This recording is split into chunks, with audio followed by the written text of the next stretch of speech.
There, you are in the kitchen with the bishop. Listen, we're about to get these ribs underway here. As you can see, I got a nice slab of ribs there laid out. I'm getting ready to season those up a little bit. I've got some Stubbs rub here, barbecue rub, that I'm going to be putting on there. I got that at Kroger. Also going to use a little black pepper.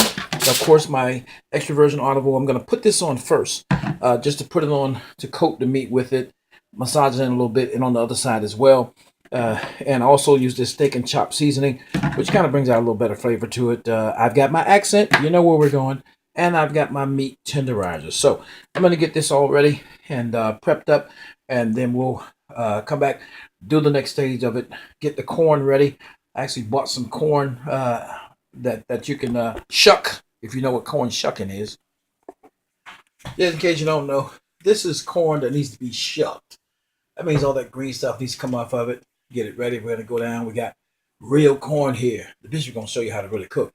We're going to shuck this down. Then we're going to, once we get it shucked down, get all the little silk off of it, we're going to go ahead and take a knife and we're going to cut the kernels off of the corn.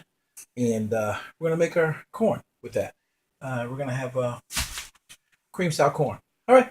So we're going to get this thing prepared, get it ready, get it rolling so you can get this down. Remember, this is going to take a little longer to cook here because we're using a slab of ribs, but still, this is something that you can do. I have my oven preheating on 350 degrees right now.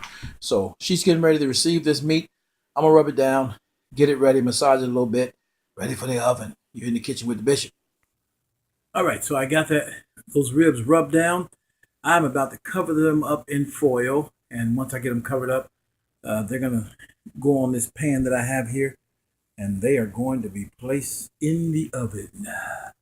They'll self-steam, self-smoke, self-cook inside that foil. Takes a little bit of foil, but this is something you can do real quick. I'm going to cut some onions up and put them on top of that thing, and I'll show you that in a minute.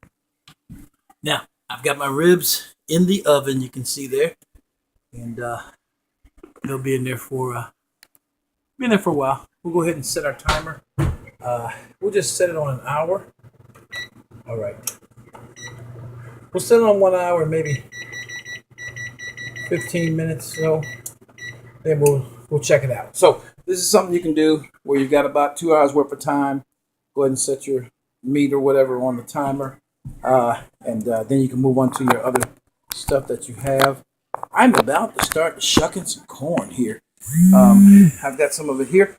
I'm going to shuck this corn here. Once I shuck it, shucking it is just taking this part off here. Take this part off, and you'll get down to the kernels of the corn. Pretty easy. This is what's called a one-hand shuck. I'm doing it with one hand because I'm holding the camera with the other. You're in the kitchen with the bishop. Gotta learn how to do things with one hand. Here we go. So there it is there. That's what's underneath all that green stuff, all that yellow stuff that you love to eat. We'll get that shucked down, cut it off into a bowl, and we'll be ready. You're still in the kitchen with the bishop. Okay, corn is shucked down there. You can see it. You can tell when you got really shucked corn because there'll be little silk everywhere.